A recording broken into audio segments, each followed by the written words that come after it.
Hola, hola, ¿qué tal? Muy buenas noches. ¿Cómo está la gente, los amigos del PRI de todos? Acá estamos en una nueva edición del PRI Contigo, este programa ya un clásico, como dice nuestro amigo Luis Casanova, de los días jueves a las 21 horas. Y como hemos estado anunciando, hoy día tenemos una visita importante, ¿cierto? Que quedan conocida por todo el país, más allá del tema político, que es lo que propiamente a nosotros nos compete. Vamos a tener una entretenida conversación. Yo lo conozco, he podido compartir con él en más de alguna oportunidad en los comités políticos, una persona muy simpática. Así que vamos a estar dialogando en los próximos minutos con el diputado y actor Luciano Cruzcoque. Pero como siempre, contamos con la presencia, la importante presencia, hay que decirlo, de la señorita Angie Lozano. ¿Cómo está, Angie? Gusto saludarte en Hola, esta buenas noche. noches. Como todos los jueves aquí conectándonos y bueno, recordarle a todos los que se van a ir conectando que tenemos disponible nuestro set de preguntas allí en Facebook o en nuestras redes sociales o nos escriben por interno. De igual manera ahí vamos a estar interactuando. De hecho, ya empezaron a escribir cuando tú subiste, ¿cierto?, Sí, el afiche que vamos a tener a Luciano hoy día esta noche. Así que va a estar entretenido yo totalmente. también lo que los amigos que escriban en las redes sociales. Muchas gracias, Angie. Don Luis Casanova Riff, ¿cómo está usted? Gusto saludarlo nuevamente. Bien, pues aquí estamos hace un día con harta actividad. Comenzamos temprano con una entrevista en una radio de Iquique, luego a media tarde con la ciudad de Temuco y ahora Santiago de Chile con un gran entrevistado. Así que todavía queda fuelle, todavía queda oxígeno para estas labores. Así que aquí estamos con todo. Es verdad, hoy día hemos estado en hartos medios conversando con las regiones principalmente. Es importante que la gente Sí, conozca sí. de nuestro partido, que sepa en lo que estamos, especialmente en regiones que a veces cuestan un poquito más que llegue la información. Por lo general son los medios nacionales los que nos cubren acá en Santiago, pero es importante que nuestros principales ciertos exponentes en regiones también sepan lo que estamos haciendo. Y bueno, no se dice más, vamos a dar paso y vamos a invitarlo a compartir pantalla a el diputado y actor Luciano Cruzcoque. Ahí lo vamos a ver ya. Don Luciano, ¿cómo está usted? Buenas No, noches. Rodrigo, pero encantado de verlo nuevamente. Muchas gracias por tu tiempo. Sabemos que hoy día es un día especial para ti, nos estamos comentando hace poquito rato, y así que en nombre de todos los militantes y los amigos del PRI de Tarica a Punta Arenas, porque nos ven de todo Chile, te agradecemos de verdad tu presencia esta noche. Muchas gracias, Rodrigo. Un agrado estar también con los dirigentes de un partido de la coalición de Chile Vamos, que con todos los problemas que pueda haber tenido en el último tiempo, por lo menos ha demostrado una voluntad de trabajar en conjunto y eso se valora en política. Yo creo que la política, pensada siempre desde el nicho propio, suele no ser una buena política, porque la política precisamente sí, es tender puentes, tratar de generar lazos y proyectos comunes que tengan por horizonte el bien común del país. Sí, importante lo que tú dices, y yo también puedo dar fe, y aquí no es como decimos en buen chileno la típica soda de lomo. Yo puedo dar fe, de hecho, de tu persona, que hemos compartido varias veces en los comités políticos, y tú siempre, obviamente, más allá de los matices que uno puede tener en política, tú también siempre has estado con el ánimo de conciliar las distintas posiciones al interior, principalmente de Chile Vamos, así que también rescato esa parte de ti. Y además contarte que tú eres el primer invitado que tenemos en este programa, luego de varias semanas, de nuestros compañeros de Evópolis, en este caso. Habíamos estado con gente de Renovación Nacional, ¿cierto? De la UDI, pero nos faltaba alguien de Evópolis, así que te damos la bienvenida y te agradecemos nuevamente, como te dije hace un poquito Bueno, rato. honor me hace, pues, encantado, dispuesto a contestar todo y a conversar, que es lo relevante. Exactamente. Yo te comentaba antes de salir al aire que acá ha compartido con nosotros Carla Rubilar, estuvo Mario Desbordes, ha estado Felipe Salaguerre y distintos personajes que tienen relación con la política del sector principalmente. Y sabes qué, el fin de semana, no el fin de semana, el jueves pasado, cambiamos un poquito la dirección y tuvimos a tres importantes dirigentes, ciertos sociales. Tuvimos una persona que es de Aysén, de una importante región de la Patagonia chilena. Tuvimos una persona de la comuna de Conchalí, acá en el sector cierto central de la ciudad, pero una comuna popular. Y también estuvimos con Mari Montesino, que es representante de la comunidad venezolana y que trabajó codo a codo junto a Guaraquena Gutiérrez. Así que hemos estado tratando de diversificar un poquito la visión, porque es importante que a veces uno también tenga ese feedback y que le preguntemos a la gente, ¿cierto?, que no participa en política, cómo nos vemos, porque a veces uno cree que está transmitiendo cierta información y no precisamente logramos ese objetivo. Así que, bueno, aquí vamos a tener una linda conversación contigo como diputado, como actor también importante. Hay varias gente que nos escribía, no, pero si yo lo veía cuando estaba en televisión, me decían. De hecho, tengo algunas solicitudes que quieren que les mandes también saludos, así que eso lo vamos a estar viendo más adelante. Luciano, mira, la primera parte queríamos saber de ti, más allá de que nosotros sabemos todo Chile, sabe que tú eres actor, ¿cierto? Te conoce por las telenovelas, también te conoce ahora por tu faceta de diputado de la República, pero queremos saber también un poquito más, ¿quién es Luciano Brusco? Cuéntanos un poquito de tu estudio, de tu familia, lo que está más allá de la política y del rol público que tú has llevado adelante durante tantos años.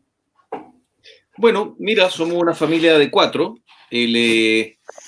Tengo un hermano, Carlos, que es abogado y es dirigente de Renovación Nacional hace muchos años, curiosamente. Él tenía militancia política anterior a la mía.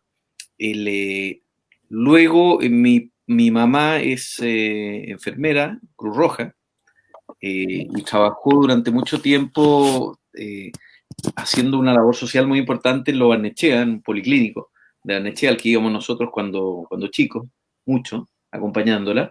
Y nos tocó conocer una Barnechea que era muy distinta a la dehesa de hoy, una Barnechea bastante más dura y pobre en ese momento, y luego se dedicó también a hacer traducciones, ¿verdad? Pero estaba bastante presente en la casa.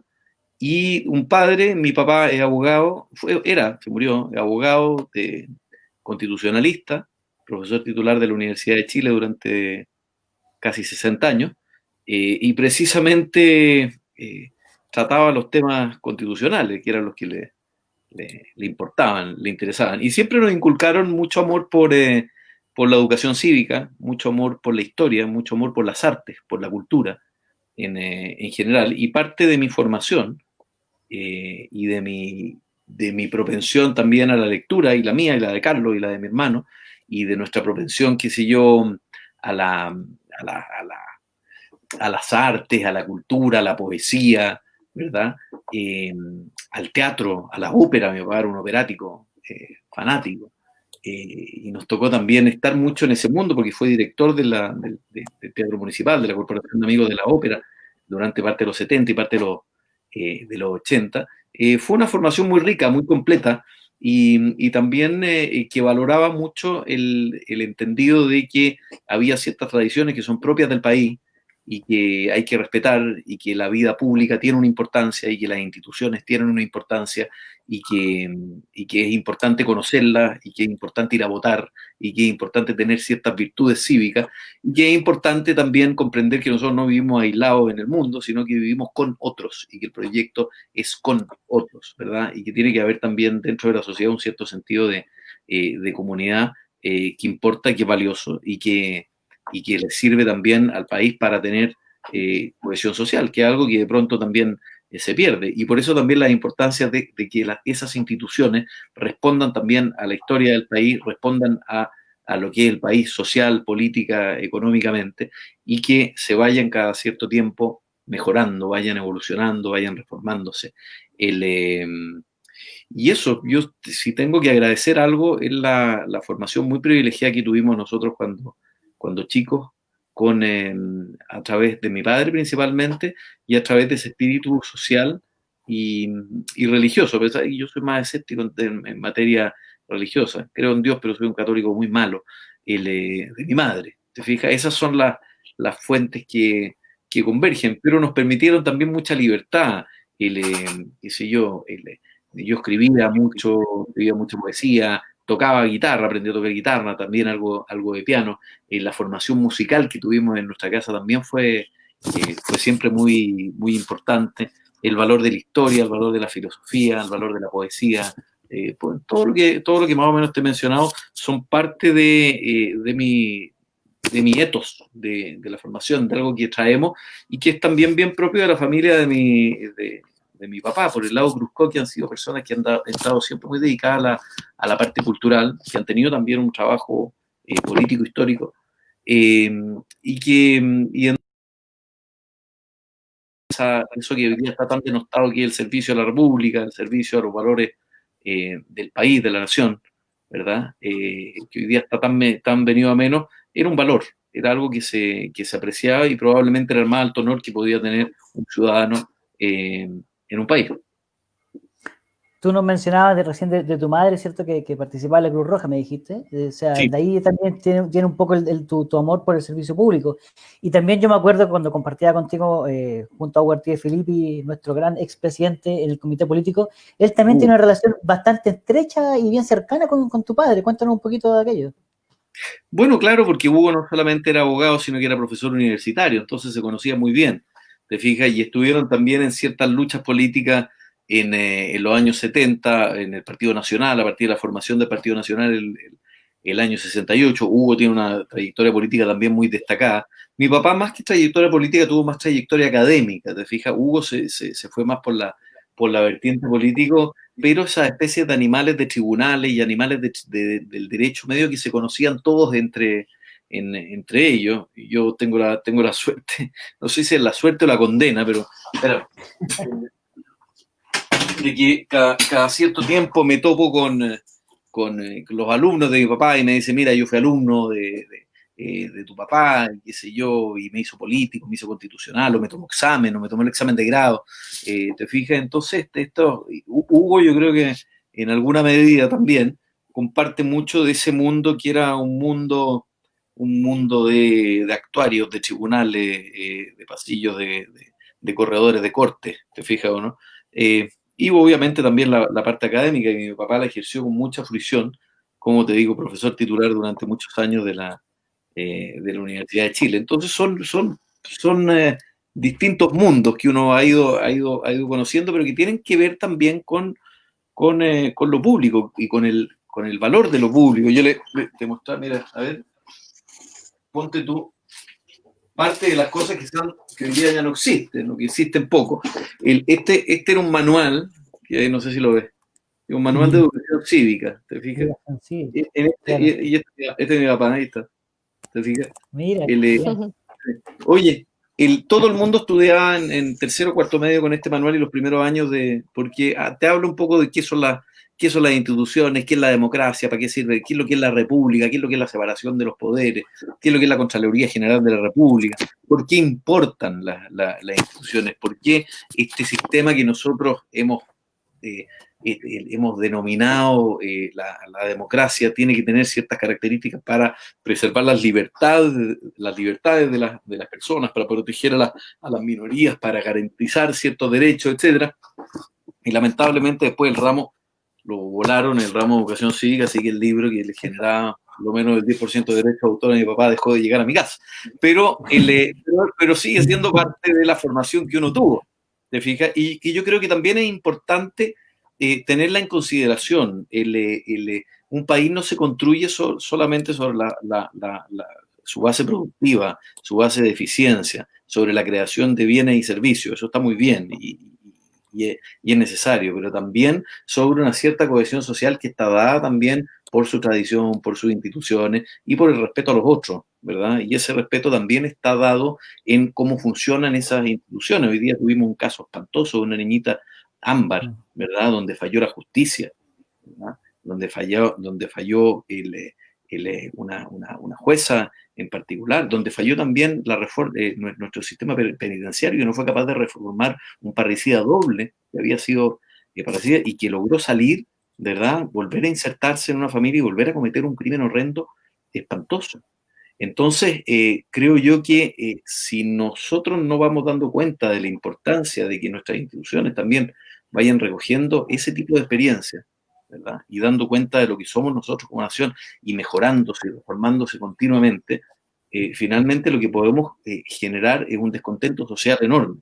Y parte probablemente de lo que ha sucedido y de lo que vino sucediendo a partir del 18 de octubre, que a mi juicio fue un estallido muy violento y también muy aprovechado por grupos violentos, en una parte, en una fase de aquello, y otra fase de descontento social también importante que también se sumó, sin duda, es probablemente porque llegamos tarde a hacer reformas que debimos haber hecho hace mucho tiempo. Hoy día estamos discutiendo la reforma de pensiones la debimos haber discutido hace 15 años. Llevamos cotizando un 10% que es claramente insuficiente. Las tasas de mortalidad de Chile han ido cambiando en el tiempo, la gente no vive hasta los 65 años como cuando se hicieron los cálculos en los 80. Los pilares solidarios probablemente debieron haber sido más robustos para aquella gente que no alcanzaba a cotizar, y eso probablemente, si hubiéramos llegado a tiempo, nos habríamos evitado muchos problemas sociales importantes que nos estamos evitando. Y misma cosa sucede con las instituciones. Este fallo enorme de la justicia, que se manifiesta en un crimen horrendo de una persona que ya había cometido un crimen, da cuenta de que como sociedad también estamos fallando. Entonces, las instituciones también representan lo que somos como sociedad. Y creo que es tarea también de los políticos, de nosotros, de los que tenemos una obligación ante el país, ¿verdad? Por el rol que nos corresponde, a ti como presidente de partido, a mí como diputado, fundador de un partido, ¿verdad? Y a los que estamos aquí presentes en la medida que les corresponda a cada uno, ir mejorando. Y eso es una responsabilidad. Y eso es parte también de lo que creo yo, Kennedy decía de muy buena manera, no pienses que puede hacer tu país por ti, piensa que puede hacer tú por tu país, ¿verdad? ¿Qué responsabilidad te cabe a ti en servir y no servirse de los roles públicos? Y eso creo que hoy día está bien puesto en vilo, y la ciudadanía desconfía enormemente también de la política. No creo que sea un fenómeno exclusivamente chileno, pero sin duda que es algo a lo que hay que prestarle atención. Tú has mencionado recién varias cosas en realidad, fue un comentario largo que podemos detallar muchas cosas. Hablaste del tema de la educación que tú lograste tener y que uno comprende también hoy día tu intervención en el Congreso, cuando tú llamas a la responsabilidad muchas veces a tus pares, que lo hemos visto, ¿cierto?, en las redes sociales, cuando tú te refieres a ello, para tener responsabilidad, por ejemplo, cuando tenían que votar leyes que son de pronto inconstitucionales, también cuando están hablando del tema de la cantidad de dinero que muchos diputados ganan o que gastan, por ejemplo, en asesoría. Te hemos visto en varias intervenciones en ese sentido.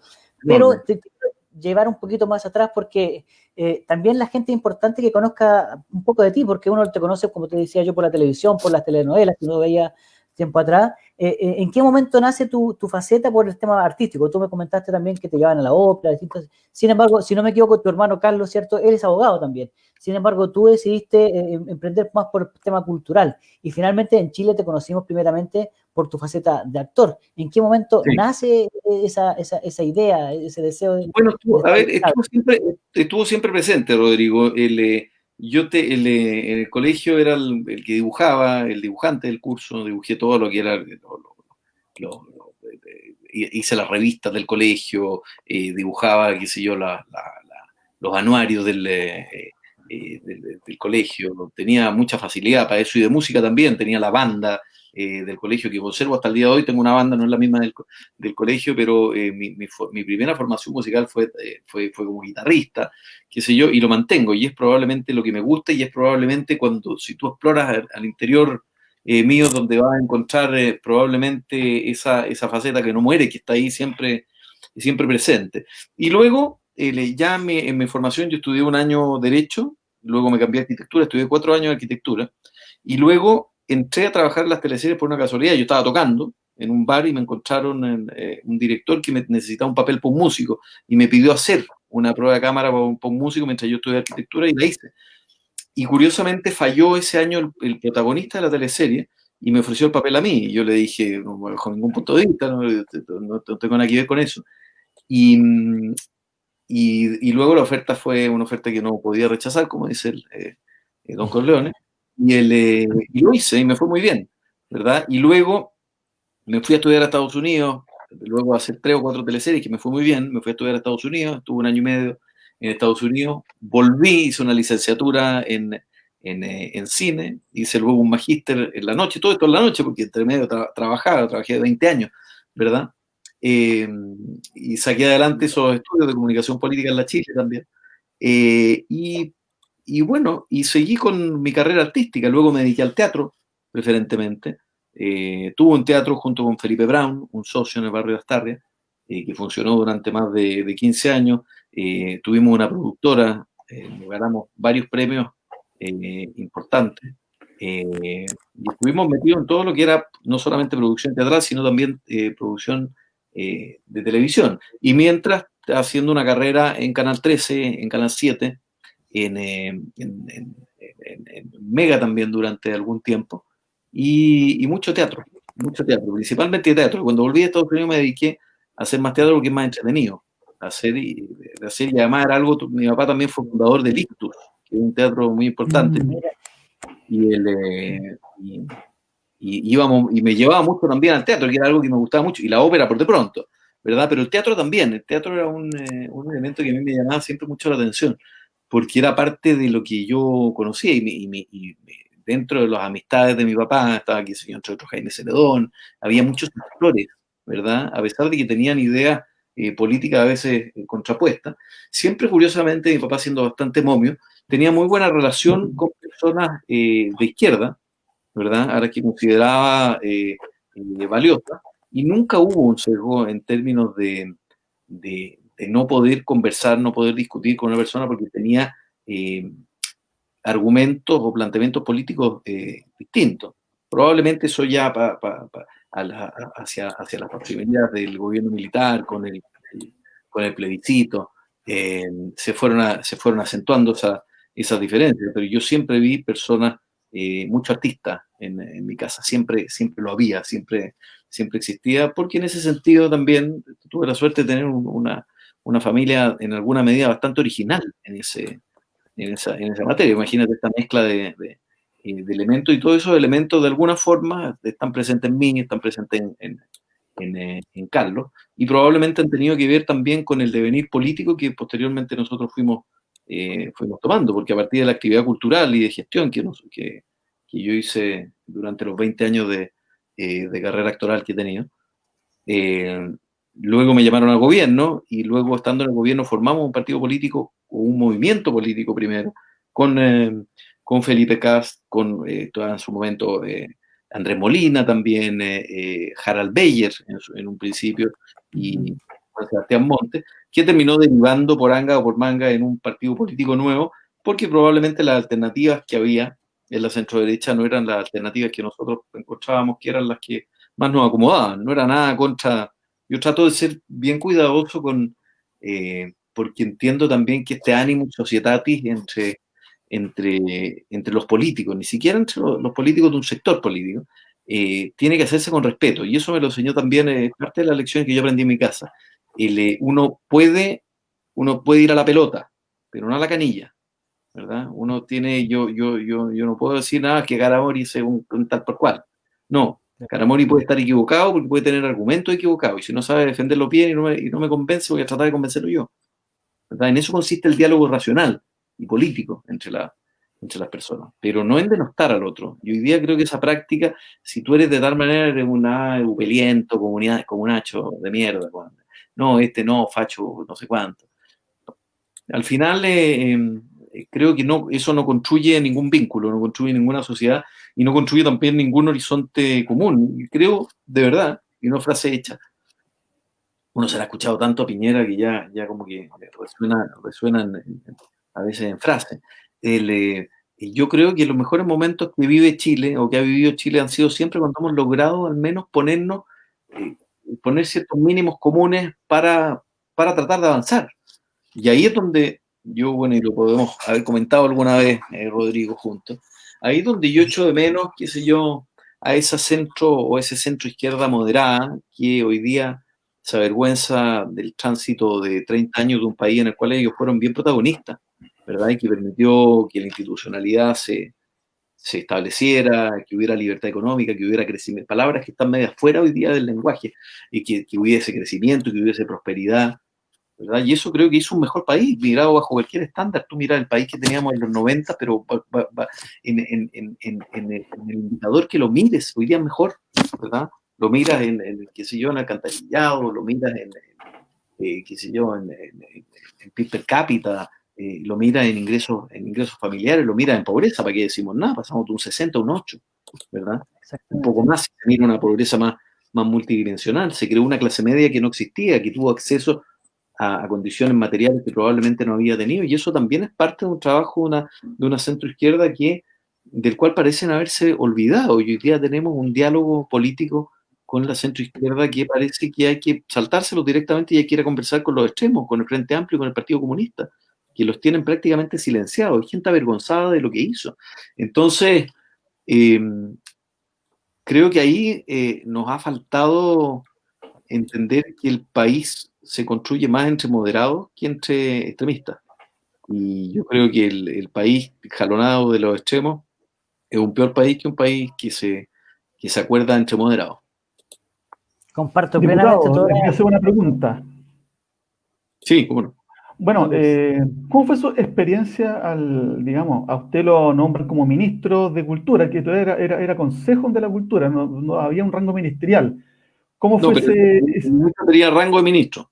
claro, cómo fue ese cambio? Porque una cartera igual complicada por el mundo que hay ahí, digamos, y a usted además le tocó ver esta especie como de ensayo general que tuvo el estallido, porque también en Piñera 1 hubo una pequeña asomada de violencia, pero no fue tanta, ¿ya? ¿Usted pensó que cuando viene nuevamente Piñera presidente, se iba a, digamos, a acentuar y a, digámoslo así, acrecentar este clima a cómo estamos ahora? ¿Cómo usted puede hacer esa especie de comparación entre ambos tiempos? A ver, es difícil, ¿ah? No sé si se puede hacer una analogía. Voy a tratar de explorar una hipótesis, pero ojalá resulte con algún éxito. Cuando a nosotros llegamos como primer gabinete, muchos veníamos trabajando con Piñera en unos grupos que se llamaban Tantauco. Llegamos bastante preparados al gobierno y llegamos con un plan a ejecutar. Sí, con mucho independiente en el gobierno, porque piensa tú que era una alianza de dos, no una alianza de cuatro como hoy día existe. Con bastantes independientes que formamos parte, que entramos al gobierno sin tener militancia política. Yo nunca he militado. Primera, bueno, formé un partido y hoy día milito claramente. Pero llegamos con mucho entusiasmo porque era la primera vez en 50 años que de manera democrática, no cuento la dictadura de Pinochet con luces y sombras, llegaba la derecha de manera democrática al poder, ¿verdad? Desde Jorge Alessandri, el año 58, que no llegaba de manera democrática la centro derecha al poder. Y había mucho que hacer y había también un decaimiento, un deterioro muy grande de la antigua concertación, ¿verdad? Como todo gobierno que se empeña en el poder y se mantiene durante algún tiempo, el poder corrompe, ¿verdad? O se generan ciertos focos de corrupción. Uno no puede decir que Chile sea un país corrupto, pero como la corrupción está en la naturaleza de las personas, como se decía por ahí, el poder corrompe y el poder absoluto corrompe absolutamente. ¿Te fijas? Y yo creo que es cierto, y por eso que es bueno también que existan en la democracia estos checks and balances, estos equilibrios y vigilancia entre uno y otro, y que se vaya existiendo la alternancia en el poder cada cierto tiempo, porque va generando también cierta oxigenación. Entonces, llegamos con mucho entusiasmo, con muchas ganas. El país nos había tocado entrar además con un terremoto enorme, enorme, que nos obligó a cambiar el plan original, pero el presidente decidió mantener ambas cosas y salimos adelante con el terremoto bastante bien. Tal vez esa situación de adversidad hizo que el gobierno pudiese asentarse de buena manera y generar finalmente muy buenas cifras en muchos indicadores. Nosotros crecimos al 5,5 o 6% en el primer gobierno del presidente Piñera. Y creo yo que eso ha sido parte también de lo que terminó sucediendo con Chile. Yo creo que hasta el año 2014 nosotros tuvimos un crecimiento permanente y pienso que precisamente hay un mundo, una cierta clase media, y se acostumbró a que esas expectativas se iban más o menos supliendo en la medida que había trabajo, había un mercado que era dinámico, que permitía también ir llenando las expectativas de una clase media que probablemente tenía condiciones materiales que no habían existido antes en el país y que ellos mismos habían visto el cambio en su misma biografía vital. Y es cierto, se produjo también el problema de los pingüinos, que curiosamente también se produce, ojo, por un problema que es cuando se deben cobrar las deudas del CAE, ¿verdad? Ahí hay una culpa muy grande también porque algunos dicen, no, es que Piñera, es que la derecha gobernando, pero ojo, Piñera, la concertación gobernó 20 y tantos años, ¿verdad? Piñera ha gobernado 6. Entonces, los últimos 30 años son 6 contra 24. Entonces, muchas cosas no se solucionaron. Piensa usted que el CAE, que es un CAE de Ricardo Lagos, del ministro Arrate, de Educación, era un CAE del 6%, ¿verdad? Con los bancos. Hoy día, el proyecto del presidente Piñera y parte de lo que se ha hecho es precisamente bajar esas deudas, bajarlas a un 2%. Por eso que vuelvo un poquito a lo que conversábamos antes. Cuando tú no haces las reformas, ¿verdad? Generalmente lo que sucede es que surgen problemas sociales importantes. Entonces, creo yo que parte de lo que sucedió el día 18 de octubre, aparte de ciertos grupos radicalizados que creo que usaron esto para tratar de enervar esa diferencia y de sacar provecho político, de alguna forma articuladamente. Yo no puedo creer, todavía no me cabe en la cabeza que se quemen 30 y tantas estaciones del metro y esto no haya sido coordinado. Sería una cosa muy extraña. Pero va acompañado también de un malestar, ¿verdad? Y que tiene que ver con un país que dejó de crecer, un país que se olvidó de la palabra crecimiento, prosperidad económica, y que creo yo que le faltó hacer reformas a tiempo. El CAE es una de ellas, y estamos viendo lo que sucedió en Piñera 1, la reforma de pensiones yo creo que es otra, y creo que también las distintas instituciones fueron mostrando ciertos niveles de deterioro, ¿verdad? Y así sucedió, qué sé yo, que muchos abusaron del sistema, y yo soy el más partidario que ojalá los crímenes de cuello, o los delitos de cuello y corbata sean penalizados con cárcel, ¿verdad? Y que se sea muy duro con ellos. Se es muy duro en los países civilizados. En Estados Unidos, un caso como el caso de Enron, ¿verdad? Finaliza con los ejecutivos en la cárcel. Acá, con todo, ¿verdad? Acá se puede terminar con clases de ética y eso la gente no lo logra entender.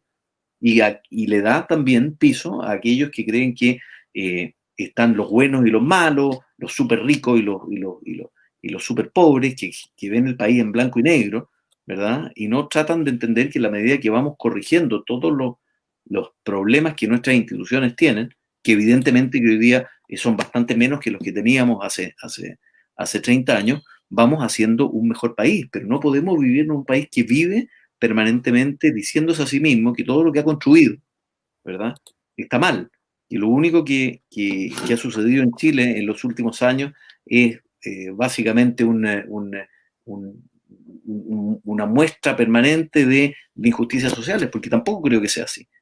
Chile es comparado con cualquier país de Latinoamérica, con cualquiera, quizá tal vez con Uruguay se escapa por lejos en cualquier estándar. Entonces, uno puede entender que haya elementos que corregir, y obviamente debe haber muchos, y creo que parte de ellos, uno de ellos es la reforma al Estado, que también estamos tarde en mejorar. Cuando el Estado se preocupa de entregar los servicios de salud al 80% de la población, de educación, de transporte público, de seguridad, y son todos servicios de mala calidad, cuando vemos un Estado bastante capturado, no todos, pero sí muchas agrupaciones funcionarias por partidos políticos, ¿verdad? Estamos teniendo un problema y creo que es parte de los problemas que tenemos que empezar a abordar ahora, porque si no tenemos un Estado eficiente, lo que está sucediendo efectivamente es que existe un Estado para los que van a obtener servicios mediocres y existe un mundo privado que es para aquellos que pueden exclusivamente pagarlo. Y eso es injusto. Ojalá del día de mañana nosotros podamos tener un Estado tan eficiente en materia de educación y en materia de salud que yo me la tenga que pensar 2 veces si es necesario recurrir al privado. Y eventualmente si recurro que sea exclusivamente de manera complementaria. Pero creo que ahí hay que construir algo que es de base para que exista algún derecho garantizado para la ciudadanía en aquellas cosas que creo yo son de una mínima dignidad. Y creo que podemos avanzar en eso sin destruir, sin partir desde cero, ¿verdad? Porque no creo que el país necesite partir desde cero. Muy interesante Diputado, lo que estás diciendo. Y vamos a estar Angie, el tiro. Y vamos a estar conectando y preguntándote un poco de lo que tú estabas diciendo recién, si tiene que ver con el tema constitucional, porque también hemos tenido cierto el último tiempo algunas opiniones de algunas personas de tu partido político de Evópolis y que hoy día están en un periodo de reflexión o bien han dicho derechamente que hoy día están por la opción distinta como era al comienzo, hoy día están por el rechazo. Sin embargo, una parte importante de este programa del PRI contigo, Luciano, la hace nuestra gente, la gente que nos está viendo por las redes sociales y que también está haciendo sus consultas. Y para eso la señorita Angie Lozano ahora nos va a estar comentando. Encantado. Sí, tenemos una pregunta de Camilo Jiménez, nos la hace desde Aysén, nuestro presidente regional. Dice, actualmente el Congreso cuenta con varios diputados que provienen del mundo de las culturas, artes y patrimonio. ¿Qué balance realiza de la labor de estos parlamentarios? Más allá de los partidos de cada uno, han logrado generar una visión común en torno a la cultura y artes en su labor legislativa. Bueno, hay de todo. Mire, hay diputados que yo creo que la labor del diputado en general es bastante difícil de apreciar desde el mundo que no está muy metido en el asunto político. El diputado tiene la labor de fiscalizar, la labor de legislar y la labor de representar, ¿verdad? Y una parte de ellas se hace en el Congreso y debe legislar, por tanto uno tiene que ver cuáles son los proyectos de ley y los temas que pone sobre la mesa las comisiones en las que les corresponde, las mociones que presenta, las discusiones que hacen en la sala, la labor de representar, es decir, qué sucede en su distrito, ¿verdad? A mí me corresponde estar, por ejemplo, en el distrito 10, que es un distrito además que se amplió, ya no es solamente Santiago Centro, la gente dice de diputado por Santiago, pero acá diputado Santiago, Providencia, Ñuñoa, Macul, San Joaquín, La Granja, ¿verdad? Entonces, son distritos grandes que requieren un trabajo territorial importante que demanda también tiempo y tiene además una función que no tiene, por ejemplo, el Senado, que es la de fiscalizar a los distintos servicios públicos y fiscalizar también a las reparticiones públicas. Entonces, eso es un trabajo que yo no tengo hoy día condiciones para juzgarla en cada uno de las facetas en las que hacen los otros parlamentarios que vienen del mundo de la cultura, las artes y el patrimonio. Tiendo a pensar que sí hay algo bueno en general en los artistas, y que es que los artistas son bastante emprendedores, son personas que reciben poco del Estado, que generalmente se están reinventando desde cero, que saben lo que es montar las cosas un poco desde el mundo de lo privado y autogestionarse, y eso creo que en el mundo legislativo sirve mucho. Una vez hicimos un estudio de cuántos diputados que estaban en el hemiciclo habían emprendido alguna vez, habían tenido alguna pyme, ¿verdad? Y era un 18%, era bastante poco. Y eso implica no conocer bien qué significa hacer una iniciación de actividades, qué significa pagar formulario 29, qué significa pagar IVA, qué significa el PPM, qué significa ir a renegociar una deuda con un banco para pagarle a los trabajadores, hacer contratos, contratar y despedir. Cosas que son parte, yo creo que de lo que vive la gran mayoría de las personas. Y creo que en ese mundo sí existe, es un mundo muy, muy emprendedor. Por tanto, y trato tengo en general una buena opinión. Hay excepciones, pero ¿para qué nombrarlas? ¿Tenemos preguntas, Angie? Sí, tenemos otra, dice Juan Rojas desde Curicó, el Maule. Dice, diputado, ¿qué opina de los indultos? Sobre todo con el caso de la niña Ámbar, que fue asesinada por alguien que tuvo este beneficio. Además, ¿crees que los parlamentarios están al debe con las familias que han sido víctimas de estos asesinos y violadores? Muchos aclaman la pena de muerte a pesar de que sabemos que no se puede por el tratado internacional. Saludos desde Curicó. Fue una discusión que se tuvo la de la pena de muerte. Obviamente, acá falló el Estado brutalmente, falló el Poder Judicial, falló el sistema penitenciario en reformar a ese criminal, doble parricida, y hoy día parricida, y hoy día asesino, ¿verdad? Femicida. Es un caso espantoso, creo que hay una falla importante, creo que parte de los problemas que nosotros tenemos en materia de justicia dice en relación precisamente con cómo están funcionando también nuestras instituciones, y acá hago la cadena completa, ¿verdad?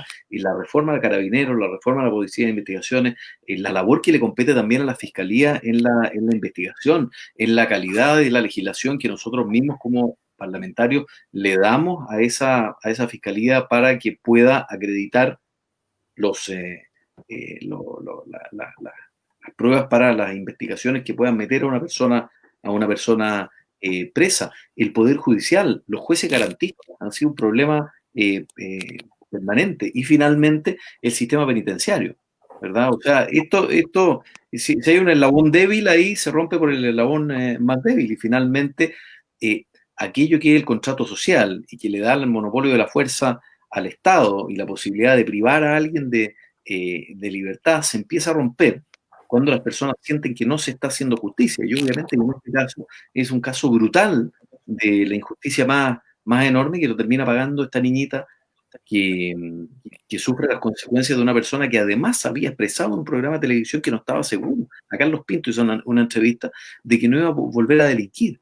Entonces me parece que acá hay una negligencia por parte de la jueza que la deja libre, y va a haber que investigar por qué. Y lamentablemente yo creo que estamos fallando también en un área que a veces se menciona menos, que es por qué las cárceles terminan transformándose en verdaderos posgrados delictuales, y donde las personas no solamente salen reformadas, sino que salen luego de haber cumplido media condena. 11 años estuvo preso este señor, salen a delinquir nuevamente. O sea, esa persona no se reformó. Entonces esto es un fracaso también del Estado, más allá, por supuesto, de la responsabilidad personal que le cabe a este delincuente. Hablar de la pena de muerte, claro, cuando ocurren crímenes horrendos y la emocionalidad de las personas está sobre la mesa, es algo que la gente se cuestiona. Y en Chile la pena de muerte era para casos muy calificados. Pero me parece que no debiéramos ir hacia la pena de muerte. Me parece que están retiradas en el mundo. Creo que debiéramos tratar de ir hacia un Estado que es capaz, hacia una sociedad que es capaz de reformar o de mantener un sistema penitenciario en el que esas personas no puedan volver a delinquir, y que esta persona debió haber estado en la cárcel permanentemente y al menos haber cumplido su condena completa. Pero esta es una persona que no puede volver a estar libre, y creo que fue un error enorme dejarlo libre, porque las consecuencias las estamos viendo, y las consecuencias son más graves todavía cuando tú le sumas el elemento de la destrucción de la fe por parte de la ciudadanía en la justicia. Totalmente de acuerdo. Tú, Luciano, hace un rato atrás, en tu primer comentario, cuando recién comenzó esta conversación, hablaba un poquito de cómo nuestra sociedad ha ido cambiando. No solamente desde el punto político, que hoy día todo se ha ido como degradando un poco el respeto que existía entre nosotros, la amistad ciega, como tú lo mencionabas al comienzo. Tú al comienzo, como comentábamos, a partir de te hiciste conocido en Chile como actor. De hecho, te tocó muchas facetas, siempre ser como el malo de la película, de la telenovela. Algunos me decían, oye, dile, ¿por qué mató a Bellugo? Porque fue una telenovela que marcó un momento importante a todo Chile. Estábamos todos expectantes, ¿qué pasaba ahí? Le hiciste la pregunta igual, sí. Todos me preguntaban lo mismo. Y antes que bueno, estaba en el libreto, ¿qué iba a hacer? ¿Cómo no le iba a matar? ¿Por qué te pregunto eso? Porque obviamente en Chile tendemos siempre, la sociedad, ¿cierto?, a apuntar con el dedo a aquellas personas que participan en televisión y que luego dan un salto a cosas importantes, como en el caso tuyo, a ser un diputado de la República, con una importante votación, un importante apoyo ciudadano. Sin embargo, me imagino que ha sido complicado también para ti en algún momento, quizás a esta altura ya no, pero al comienzo, por muchos comentarios que la gente malintencionada en algunas oportunidades te apuntaban con el dedo. ¿Cómo fue ese camino, esa transición que viviste desde las tablas a lo que es la política?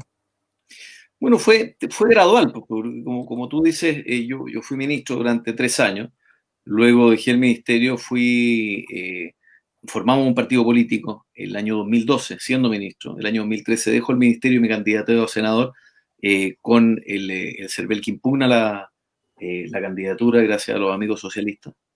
Y nos postulamos con Felipe Kast bajo el alero en ese momento de Renovación Nacional. Y Felipe consigue ser diputado, y nosotros seguimos adelante en la formación del partido. Yo entre medio, durante esos años, vuelvo parcialmente al teatro, tengo una consultora, mi productora, trabajo, pero siempre con un pie puesto en lo político, porque yo soy fundador del partido y he estado siempre en la directiva y tratando además de consolidarlo, de sacarlo adelante. De hecho, nos logramos constituir, bueno, tú conoces eso bastante bien, Rodrigo, nos logramos constituir a nivel nacional, sacamos una buena votación en la de concejales, estábamos recién formados, por tanto fuimos sin lista completa, y luego, como sabes, fuimos a la segunda elección, salió Felipe senador, tenemos una bancada de seis diputados y formamos gobierno. Entonces, medio que ha sido un tránsito hacia la política, no fue tan abrupto, y eso te permite más o menos ir entendiendo cómo funciona. Y mi familia, por ambas ramas, ha estado siempre en política. La política siempre ha sido un elemento un elemento muy importante. Entonces, no es segunda lengua, como dicen algunos, sino que es algo que yo tengo bastante incorporado y que lo entiendo también como algo que dice relación con el servicio público. Yo no creo en las carreras políticas. De hecho, no me gusta mucho la idea de las carreras políticas, porque también, como me preguntaste al principio, yo esencialmente me siento todavía una persona que conserva probablemente los mismos gustos que tenía a los 13 años, ¿verdad? Y los mismos intereses, y son más o menos las cosas que me gustan, y me gusta mucho también mi vida familiar. eh, por tanto, trato de compatibilizar ambas cosas. A mí yo no creo en las personas que tienen solamente una faceta en la vida. Yo creo que las personas tienen distintas facetas y se van acentuando en distintos tiempos, unas por sobre otras. Y bueno, es la manera en que lo miro. Entonces tampoco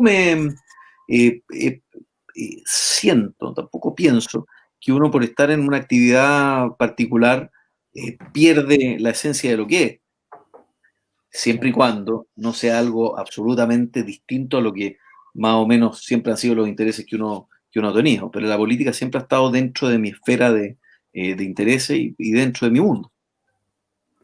Don Luciano, usted comparte bancada con grandes, ¿no? Como Florcita Motúa, Amaro Labra, Carla Marzán, y otros que vienen del mundo artístico, digamos.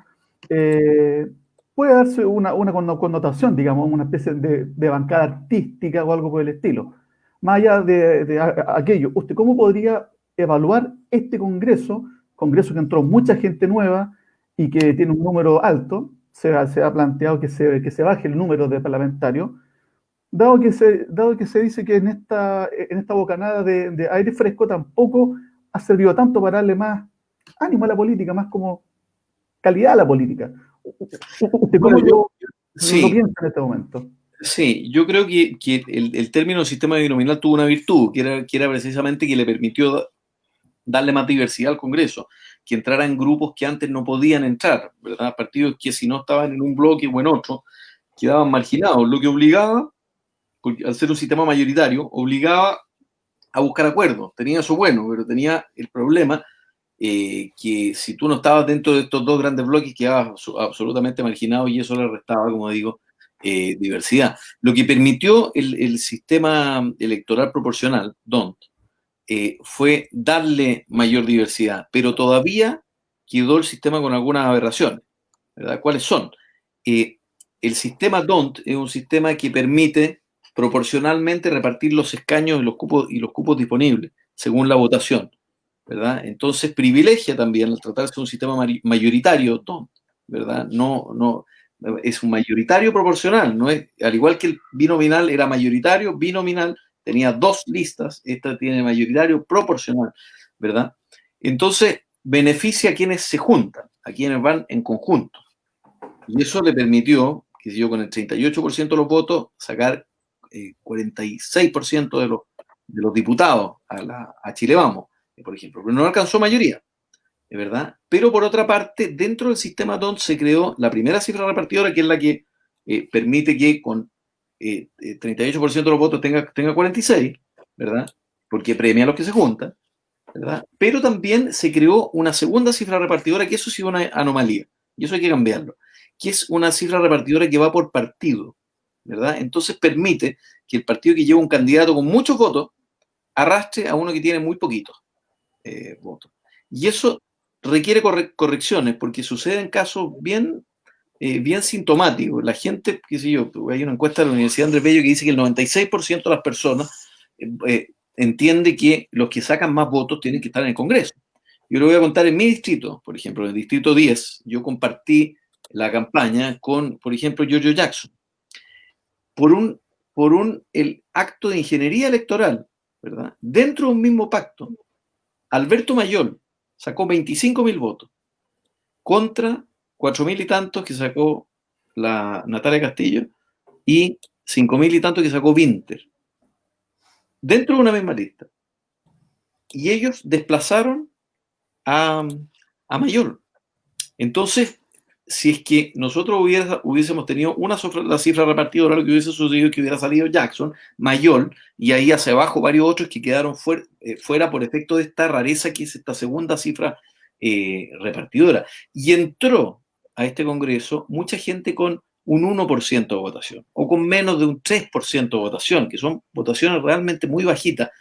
Entonces, eso creo yo que ha echado a perder un poquito el sistema en el Congreso en cuanto a su representatividad, en cuanto a que la gente no entiende mucho por qué hay personas con tan bajas votaciones, y en cuanto también a la responsabilidad que se tiene con las mismas organizaciones sociales a nivel territorial.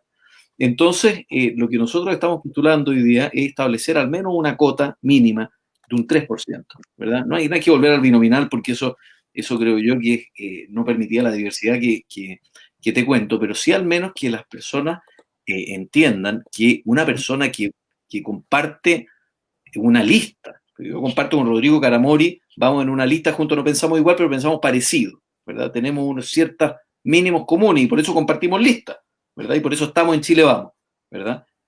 No puede ser que si él saca la segunda mayoría y yo meto uno que tiene 600%, 500% menos de votos, Rodrigo Caramori quede fuera. Es lo más extraño que hay. Y entonces me parece ahí que se puede ir corrigiendo el sistema. Y yo creo que es parte de las distintas reformas que hay que hacer. Pienso también que 155 diputados no son necesarios. En su momento, por razones políticas, se hizo dejando, por ejemplo, con 5 Atacama, ¿verdad? Siendo que, por ejemplo, Iquique tiene menos, ¿verdad? Y tiene más cantidad de habitantes. Entonces se hicieron ajustes políticos que hay que ir. Y yo creo que en materia de rebaja parlamentaria, en materia de rebaja de asignaciones millonarias, cada diputado, además de la dieta, que son 7,5 millones, hoy día se bajó, ¿verdad? Bruto. Tiene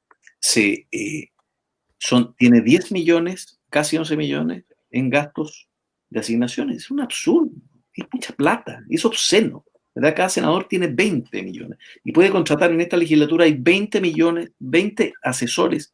Hay diputados que han tenido 20 asesores. Imagínate la posibilidad que tiene cualquiera de ustedes que no están en la Cámara de competir con un diputado incumbente que tiene asesores moviendo banderas durante la legislatura completa, 4 años, ¿verdad? El hecho de que nosotros tengamos la facultad de contratar interpositamente por el Congreso una serie de servicios que después se rinden, es algo que se ha prestado para malos manejos también. Me parece que hay que potenciar la biblioteca del Congreso, tener un sistema de staffers como tienen los norteamericanos, mejorar todo lo que pueda oler a privilegio. La dieta se está poniendo a la altura promedio de la OCDE, las asignaciones tienen que bajar, son mucho más bajas en otros países. Pienso en Nueva Zelanda, que lo miramos con tanto gusto, pienso en España, ¿verdad? El tema de las asignaciones, y pienso también que hay que hacer un esfuerzo por tratar de dar las mayores señales de, no solo de probidad, porque la probidad es un mínimo exigible para cualquiera que está en el servicio público, sino de austeridad, de hacer lo posible con lo justo, con lo que se necesita, ¿verdad? Y eso me parece que es lo mínimo, sobre todo para alguien que está cumpliendo la función pública, porque la función nuestra se paga, y eso hay que empezar a metérselo en la cabeza a los chilenos de una vez por todas, se paga con sus impuestos. Se paga cuando tú vas a comprar una Coca-Cola a la esquina y pagas el 19% del IVA, eso va a pagarle probablemente el sueldo a los parlamentarios. Ahora se hizo una muy buena iniciativa que hizo Ignacio Briones, que está poniendo en las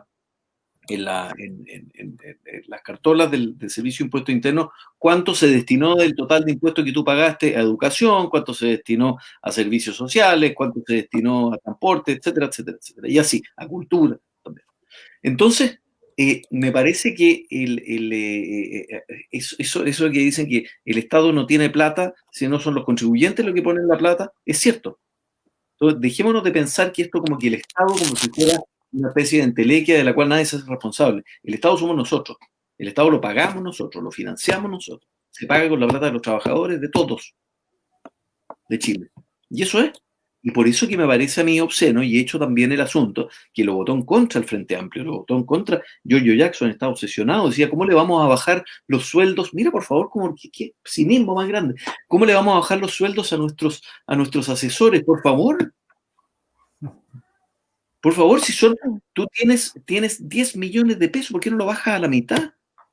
bájalo a la mitad. Tengamos que los contrate el Congreso o la Biblioteca del Congreso de acuerdo con la bancada. Elijamos los profesionales más idóneos. Entonces, ahí hay una serie de cosas que todavía hay que mejorar y por eso es que hablo de esta reforma permanente para ir ajustando también lo que la ciudadanía más o menos va pidiendo respecto de la acción de los políticos. Si no, los políticos vamos a terminar más desprestigiados de lo que estamos. Sin lugar a dudas, sin lugar a comparto plenamente. De hecho, estaba viendo para esta conversación algunos de videos que tú subiste a tu perfil de Facebook y veía también que tú mencionabas algo similar a lo que estás mencionando ahora, que tiene que ver con el presupuesto que es cierto que se otorga a cultura, donde están financiándose un montón de situaciones, de fundaciones que no tienen necesariamente relación con la cultura. Tú mencionabas, por ejemplo, la Fundación Eduardo Frei y varias otras, me recuerdo, y que Mira, decías que nosotros estamos en un seminario ahora. Mucho se dice que el presupuesto de cultura es bajo, cierto, no es alto, pero mucho también del presupuesto de cultura no es de cultura. Hay presupuesto que debiera venir, yo no digo que no esté, por el contrario, hay presupuesto que debiera venir desde la Subsecretaría de Derechos Humanos. ¿Por qué tiene que cultura financiar el Museo de la Memoria? Por último, ya uno puede decir es un museo, pero ¿por qué la Fundación Patricio Elwin o Eduardo Frei? Y no tengo nada contra Eduardo Frei ni contra Patricio Elwin, pero creo que no corresponde netamente a lo que es el core del Ministerio de la Cultura. Y el otro día tuvimos una discusión ahí, un debate, ¿verdad? Respecto de casi un 30 y tanto, un 35% que se va exclusivamente en personal. ¿Cuánto se va en transferencias, por ejemplo, a organizaciones de la sociedad civil, como Teatro Mil, ¿verdad? Como Balmaceda, que son buenas organizaciones, que hacen bien la pega en cultura, como la Fundación del Museo de Precolombino, un 11% del presupuesto. ¿Sabes cuánto se va en Inglaterra? Un 80% del presupuesto. Y eso se transfiere a la sociedad civil.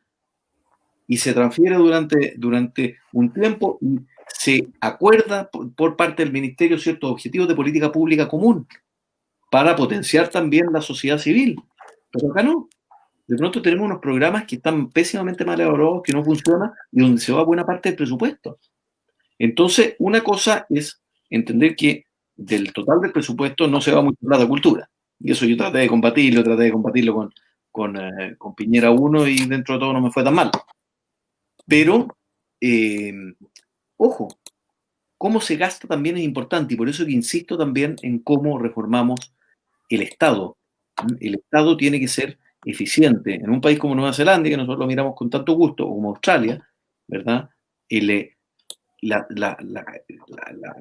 posibilidad de entrar al aparato público es una posibilidad que se le da probablemente a los gallos más excelentes dentro de los excelentes, ¿verdad? Y hay que proteger esos empleos. Porque se entiende que también los servicios que requiere la ciudadanía tienen que ser también de excelencia. Y cuando cambian los gobiernos, cambian solo las capas superiores, las capas políticas, pero se mantiene también un Estado eficiente, técnico, tan grande como sea necesario, ¿verdad? Pero mire, hay un problema acá de porte. Hay algunos que le importa mucho el porte del Estado. A mí no me importa que sea grande en la medida que sea eficiente, eficaz y que permita que los recursos lleguen. Pero lo que sucede, y suele suceder en Chile, que cada vez que se crea un programa, se crea una cantidad de gente del programa y finalmente de los 100 pesos que tienen que llegar a la ciudadanía, llega una cuarta parte o llega la mitad, ¿verdad? Y el resto se queda en la burocracia estatal. Y eso yo creo que hay que impedirlo, hay que empezar a pensar, y nadie quiere hacer ese trabajo porque es un trabajo político costoso, cómo vamos mejorando el Estado. Australia lo hizo en los 90, Nueva Zelanda lo hizo en los 90 con muy buenos resultados, porque se dieron cuenta que estaban siendo poco eficaces en principalmente poder suplir de buena manera las obligaciones que tiene un Estado con la ciudadanía, porque no se puede privatizar a veces esas obligaciones. Y yo quiero que sea un Estado que en Inglaterra, ¿verdad? Donde tenemos una sociedad civil floreciente y muy participativa, el National Health Service es un servicio de salud, pero a todo evento que funciona de muy buena manera y que provee un servicio de buena calidad, ¿verdad? Y que es urbi et orbi, es prácticamente para todos igual. A mí me gusta esa concepción también de sociedad. No significa que haya que quitarle aquello que le corresponda al mundo privado, por el contrario, me parece que debe desarrollarse con las reglas que le corresponden, pero generar crecimiento, prosperidad y que la gente rica, ojalá se haga muy rica para que dé trabajo y el país prospere y ande y funcione, ¿verdad? Pero tiene que haber también un Estado al menos equivalente en eficiencia para poder suplir aquello que para la ciudadanía también es importante y de lo cual el Estado se encarga. No es educación, salud, seguridad pública, para empezar, ¿verdad? De excelente calidad. Y hoy día resulta que tenemos 67.000 millones de dólares, ¿verdad? Anuales, de los cuales una parte importante se va en burocracia. Yo escuchaba al diputado Schilling decía, ante la propuesta de Nacho Briones del presupuesto base cero, que obviamente el presupuesto base cero cumple con las obligaciones legales que el presupuesto debe cumplir. No se desentiende de esos compromisos porque son ley, ¿ya? Pero que importa hacer un ejercicio para al menos ir eliminando todas aquellas ineficacias que en el Estado están y existen. Y esto no es hablar contra los funcionarios públicos, el funcionario público de primera calidad, yo lo viví, pero hay también una serie de quistes políticos, ¿verdad? De captura que están ahí y que tienen granjerías que el resto de los chilenos no tienen. En un rango medio de profesionales hay incluso diferencias hasta de un 40% entre una persona que está contratada en el Estado y una persona que sale a trabajar en el mercado. Entonces creo que ahí tenemos que hacer también un ajuste. Es ético, es lo probo, es lo responsable. Y tienes mucha razón en cuanto a la eficiencia del Estado. A mí me tocó el caso de Nueva Zelanda que tú estás mencionando, viví ya casi 2 años, y de hecho la carga tributaria que tienen las empresas y las personas es muy superior al que tenemos acá en Chile. Sin embargo, todo el mundo lo paga feliz porque realmente ve la retribución que ellos tienen desde parte del Estado en su calidad de vida. Y nadie Exacto. se le ocurre evadir impuestos, y muy por el contrario, todos sagradamente pagan como corresponde. Es un mundo totalmente distinto a la realidad que vivimos acá en nuestro país. Señorita Angie Lozano. La gente piensa que cuando paga impuestos lo que está haciendo es perder plata. Exactamente. Y que además eso se va a ir en alguna de los escandalillos que de repente aparecen. Y que una lástima que sea así. Trabajar en el Estado tiene que ser un honor, pero tiene que ser también un Estado eficaz, eficiente y sobre todo al servicio de la ciudadanía. Porque generalmente los que más dependen del Estado son los que menos tienen. Entonces, eso también es un deber moral por parte de los que estamos pero claro, está la captura política y está la idea de que el Estado es como un lugar a donde yo voy a instalar ciertos grupos de defensa de algo que me corresponde, como si el Estado no fuera de todos los chilenos. Exactamente. Tenemos 2 preguntas que nos hacen por las redes sociales. Nos las escribe Carlos López desde Antofagasta y dice: hola Luciano, ¿habrá ley para suprimir inhabilidades para los alcaldes, cores y otras autoridades para postular a cargos públicos? Saludos desde Antofagasta. Esa es una. Mira, nosotros fuimos muy claros en la votación respecto de las reelecciones de alcalde, lo que nos costó una pelea interna importante. Desde el 2014 nosotros nos fuimos a reunir en su momento con la presidenta Bachelet porque nos parecía que era importante y lo votamos en consecuencia.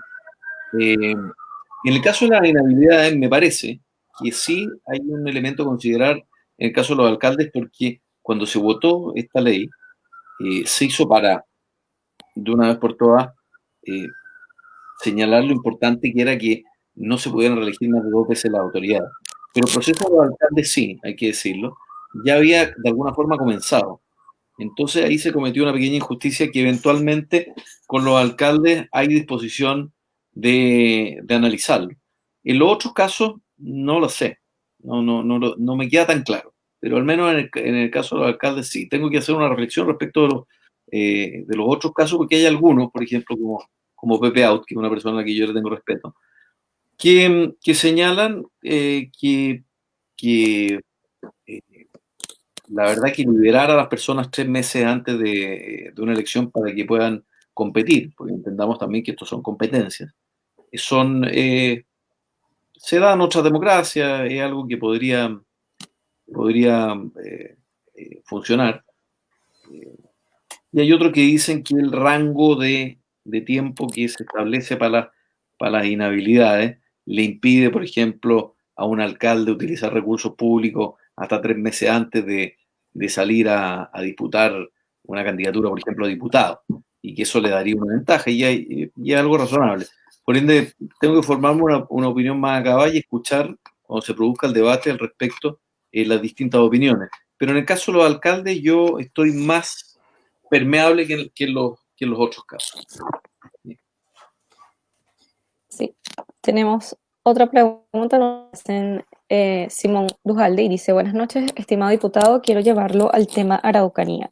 Hace algunos momentos escuchaba la intervención en la Cámara de Diputados del diputado Mellado, quien con otros parlamentarios oficiarán a la alta comisionada de Derechos Humanos de la ONU, señora Michelle Bachelet, para que se pronuncie con respecto a los y las distintas víctimas de aquellos mapuches y no mapuches que han escogido la vía violenta. ¿Usted y otros diputados de Bópoli están dispuestos a apoyar esta misiva? Sí, de todas maneras, no creo que vaya a tener muchos resultados, sí, pero soy muy escéptico respecto de cómo funcionan los organismos internacionales en esta materia. Creo que son más declarativos que efectivos. ¿Ah? Pero claro, nosotros, piensa usted que de los 6 diputados, de los 7 parlamentarios que somos, 3 son de la Araucanía: Sebastián Álvarez, Andrés Molina y Felipe Cas. Entonces el problema es un problema gravísimo, ¿sí? Un problema donde a veces en ciertos lugares y en ciertos municipios, lo hemos visto, no hay sencillamente Estado de Derecho, y eso es tremendo, porque son personas que no pueden vivir en paz, y lamentablemente algunos con la bandera del pueblo mapuche hacen algo que la mayoría de las comunidades abomina, que es tomar las cosas de manera violenta. Y la gran mayoría del pueblo mapuche no es violento.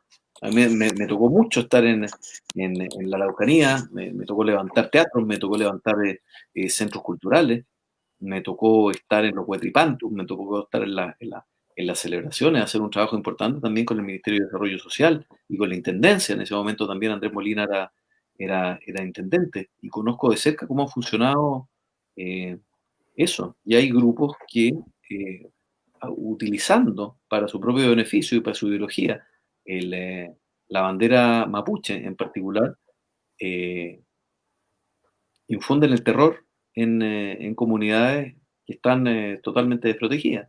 Y luego piden beneficios especiales, como si fueran presos políticos, aquellos que, por ejemplo, quemaron a una pareja de ancianos en una casa de noche.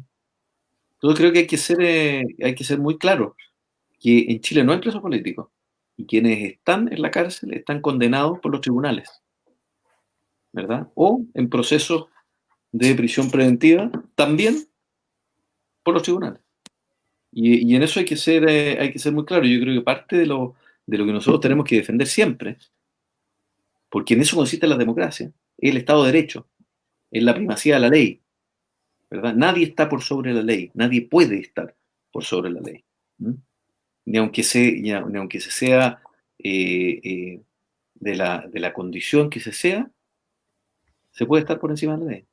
Y me parece que eso hay que hacerlo respetar, ¿verdad? Y la gente que delinque, ¿verdad? Y tiene responsabilidad penal por delinquir.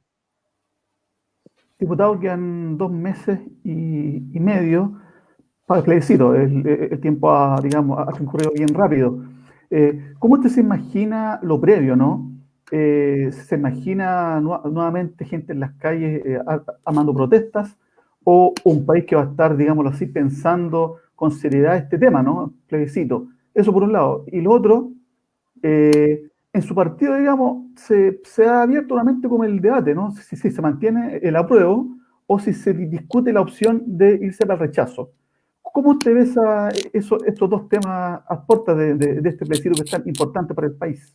Sí, a ver, varias cosas. Primero, quienes concurrimos al acuerdo del 15 de noviembre, concurrimos a un acuerdo en el cual los moderados decidían partir un proceso constituyente, ¿verdad? Y por eso no participaron los extremos. Por eso no participó el Frente Amplio, con la excepción de Boric, que lo expulsaron del partido. Piensa usted a Boric por firmar ese acuerdo. Y no participaron en la derecha más extrema tampoco. Entonces me parece a mí que lo que terminó sucediendo con el proceso, que era por la paz y la nueva constitución, recuerda usted, es que terminó siendo secuestrado por parte de los extremos, ¿verdad? Hoy día la diputada Giles anda siendo que ella no estuvo, con una franja que dice apruebo, dice, los comunistas están felices con el apruebo, ¿verdad? Vamos a hacer historia. Jadwe está enloquecido hoy día con el apruebo, pero no formó parte y criticó el apruebo. Entonces, como este proceso, a juicio mío, lo secuestró gente como Luis Mesina, ¿verdad? Gente como el Partido Comunista. Algunos señalaban, mire, se equivocaron, porque acá, si no logramos los 2/3, va a ley. Simple, ¿verdad? Vamos a partir de una página en blanco, dice. Entonces, yo creo que muchos de los que concurrimos de buena fe, estábamos avalando un proyecto entre moderados, pero terminó siendo un proyecto secuestrado por los extremos, y por eso que estoy en el rechazo. Respecto del partido, en enero nosotros tomamos y es parte de un cierto escepticismo, uno puede mirarlo de dos maneras. Yo tengo muchos amigos que me dicen, oye, pero que la prueba nos permite concurrir de buena fe y construir esto, pero cuando tú has visto que la garantía de condena a la violencia no ha existido, y no ha existido lamentablemente por parte de los que eran moderados, ¿verdad? No, la condena a la violencia, tuvimos la zona cero, pero durante meses incendiada, y el país incendiado, y no hubo condena por parte de los socialdemócratas, de los moderados de la izquierda, jalonados, asustados nuevamente y avergonzados de su obra por la izquierda más dura. Cuando tú no tienes garantía de que se van a respetar los acuerdos, acabamos de ver en el proyecto del 10% que esto se hizo y ahora viene un impuesto nuevo, ¿verdad? Por la vía de un transitorio a la Constitución, o sea, tratando de burlar la regla por todas partes. Yo estoy de acuerdo con que uno puede hacer cambios, ¿verdad? Pero siempre que yo oye eso en los países anglosajones, muy, muy claro, ellos hablan de play by the rules, jugar con las reglas, por las reglas, como corresponde. Si tú no respetas las reglas ahora, ¿por qué vas a respetar las reglas en el proceso constituyente de 2/3? ¿Y por qué vas a respetar luego las reglas que se establezcan en la nueva constitución? Si esto es finalmente la base del juego. Cuando yo juego ajedrez, cuando yo juego ludo, cuando yo juego fútbol, yo no puedo tirar la pelota al córner y decir fue gol. ¿Pero por qué? No, porque ahora cuando tú tiras la pelota al córner es gol. Pero ¿cómo si esas no son las reglas son iguales para todos y tenemos que respetarlas? Porque si no, no hay buena fe. Si no, no se establece una base mínima para poder tener buena fe. Y soy escéptico por otro elemento, participación. Que va a ser muy difícil que vaya en un ambiente de pandemia, que participe al menos la gente que participó en la elección de Piñera, 7 millones y medio, no sé, 7.300.000, creo que fue, ¿no? De un padrón de 14. O sea, ¿qué vamos a hacer? Vamos a partir un proceso constituyente con problemas de origen, al igual que la Constitución del 80. Yo no creo, honestamente, y lo digo y en mi manera de verlo, no creo que el problema de Chile sea la Constitución. Yo creo que la Constitución que tenemos no es la del 80, es la del 2005. Está firmada por Lagos y por una cantidad de Francisco Vidal, Ignacio Walker, etc. No se plebiscitó, creo que fue un error. Pero la Constitución se ha ido cambiando. Yo estoy en la Comisión de Constitución, veo cómo se va cambiando permanentemente. Hemos fijado precios durante la pandemia, hemos aprobado el proyecto del 10% con esta Constitución, estamos cambiando el sistema de pensiones con esta Constitución. O sea, la Constitución permite muchas cosas que se dice que no permite, pero finalmente es bastante dúctil y sí se tiene la mayoría adecuada, que de pronto si la causa lo exige, existen también. Y se pueden hacer cambios, si no la Constitución perfecta no existe, ¿verdad? Pero que si yo, los americanos tienen una Constitución hace 200 años, ¿verdad? Una Constitución porque la Constitución como marco genérico define elementos muy prácticos, muy prácticos. Solo podemos hacer una Constitución fantástica en poesía, con un montón de derechos sociales que después no va a haber manera de cumplir. Los países no se gestan sobre la base de sencillamente la promulgación de constituciones o leyes, si no sería muy fácil. Se gestan sobre la base de ir construyendo de manera permanente políticas públicas más o menos serias, ir mejorando, ir reformando gradualmente, pero no la hoja en blanco, no el botón reset, no el vamos a partir de cero. Y por último, hay un elemento hoy día que está también muy duro en términos de las amenazas que la ciudadanía, que reciben aquellos que están tomando decisiones políticas por parte de la ciudadanía, con las redes sociales, etcétera. Yo espero equivocarme, espero de todo corazón, que podamos tener una constitución construida en democracia y que las cosas funcionen, pero soy súper escéptico al respecto. Veo cómo está funcionando esa izquierda más extrema, que no quiere una constitución mínima, como me gusta a mí, una constitución que defina marcos, sino que quieren unas constituciones maximalistas, que yo creo que al final son expresiones de buena voluntad, pero que con todo los ripios que pueda tener la institucionalidad y la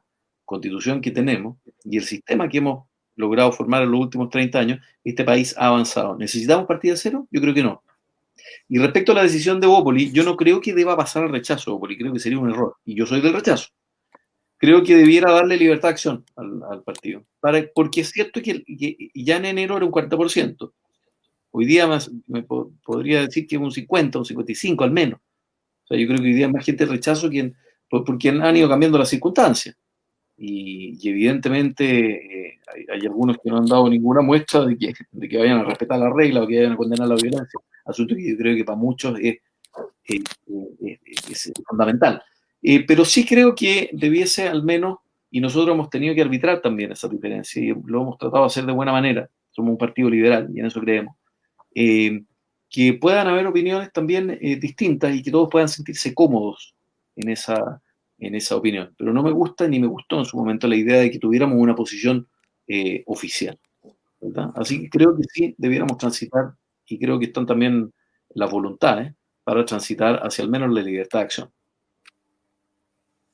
Nosotros estamos agradecidos, Luciano, de tu tiempo. Llevamos 1 hora y 15 minutos ya conversando. Qué increíble cómo pasa el tiempo cuando uno está interesado y escuchándote con atención, como lo estamos haciendo ahora. Porque siempre hemos compartido los comités políticos en otras instancias, tenemos muchas entrevistas en la televisión también, pero nunca las personas tienen el espacio, la tranquilidad para poder exponer todas sus ideas, y como lo has podido hacer el día de hoy.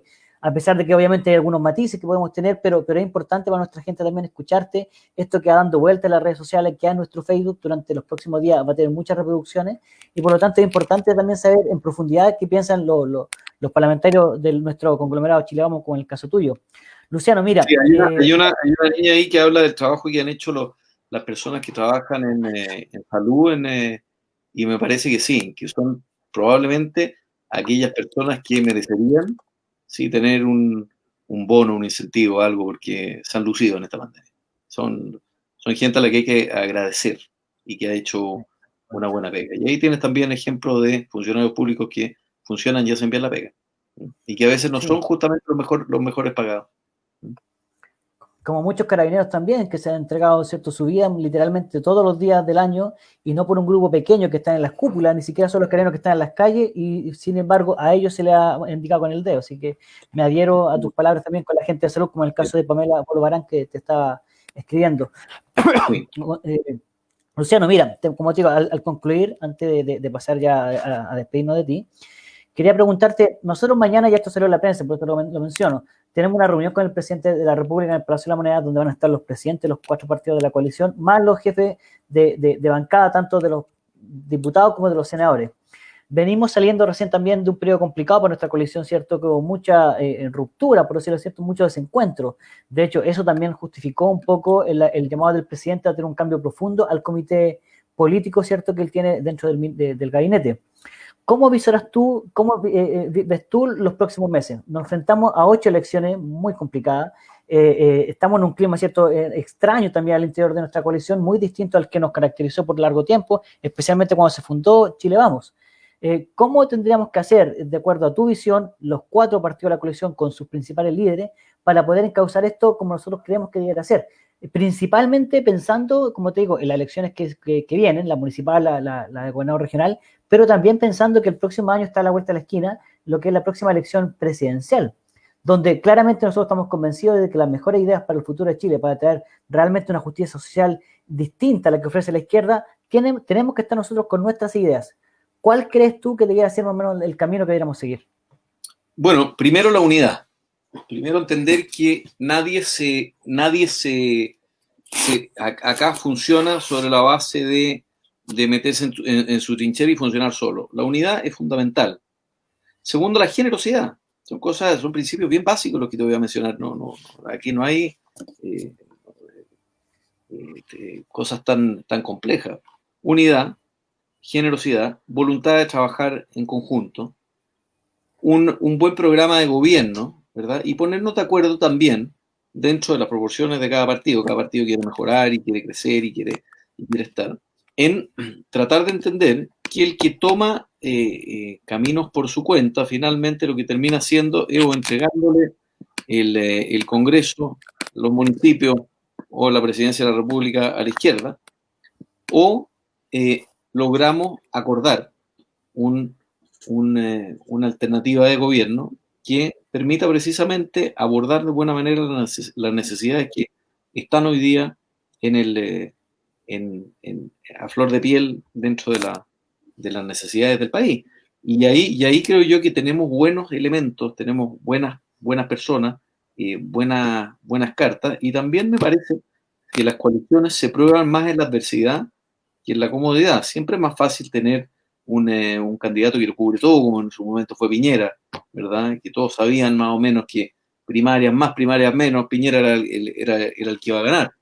Acá me parece que también el material del que están hechos las coaliciones se prueba precisamente en la adversidad y manteniendo también ciertos principios claros. Lo que ha sucedido con las últimas votaciones creo que da cuenta de que los candidatos que tenemos que llevar son candidatos que de alguna forma tienen que rendir cuenta ante el electorado.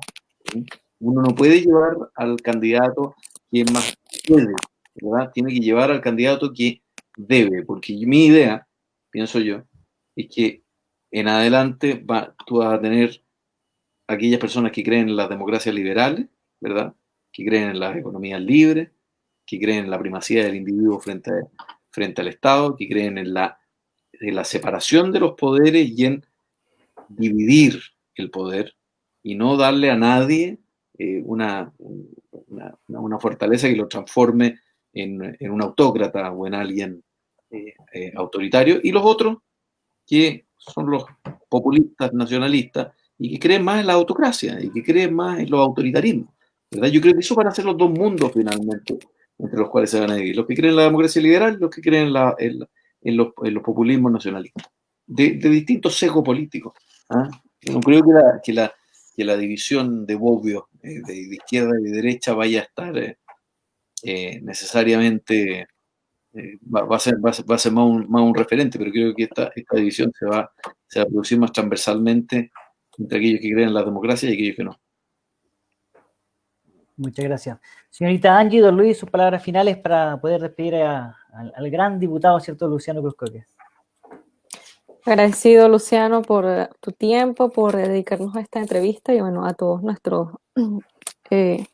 todos los que nos siguen por las redes sociales, por Facebook y todas sus preguntas que nos hicieron el día de hoy. Bueno, nos vemos entonces el próximo jueves. Gracias, Angie.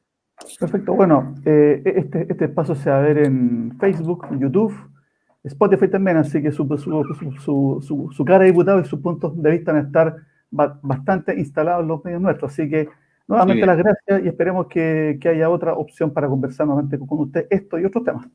Bueno, encantado, siempre disponible, y creo que hay que alimentar también la amistad cívica entre no solamente los miembros de la coalición, sino también tratar de tener un debate político que sea hecho en buenos términos, a los argumentos, no a la canilla, a la pelota, ¿verdad? Y me parece que es la forma en que podemos tratar de mejorar y también dar ejemplo. Creo que es importante que quienes estamos en lo público también demos ejemplo de cómo nos relacionamos, porque las personas también ven lo que estamos haciendo.